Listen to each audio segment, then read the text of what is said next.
Ako po si Madam Pio. Nanalo po siya ng isa ng 5 kilong bigas. Sa'yo ko daw po ibigay. Nagtawag ngayon sa akin na sabi, Mama, ay may vlog na pupunta dyan sa inyo, ay ano, ay yan ay magiging matulungin niyo tagaan, taga-impanta. Dadalang ka ng bigas at ako nanalo.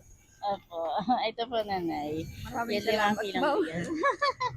Sabi, Libre. gusto nga daw kayo makilala nung aking asawa. Opo. Ay, na doon po lang yung bahay namin. Ano sa bahay ninyo? Opo. Okay. Pwede po tayong pumunta saglit. Saglit po. Saglit po tayo sa bahay nila. Tuwan-tuwa naman ako. Nakakaiyak.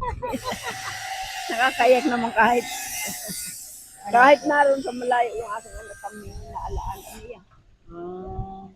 Ilan taon niya na pong hindi nakita yung anak niya na Ay, hindi naman itong mga 3 taon siguro. 3 taon niya siya hindi nakita. Parang, ay pero nagpunta, ay oo nga, nagpunta ako doon itong Yes.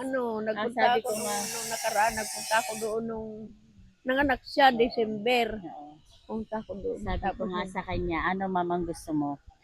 Cash na, i-gcash ko na lang sa iyo kasi malayo ka.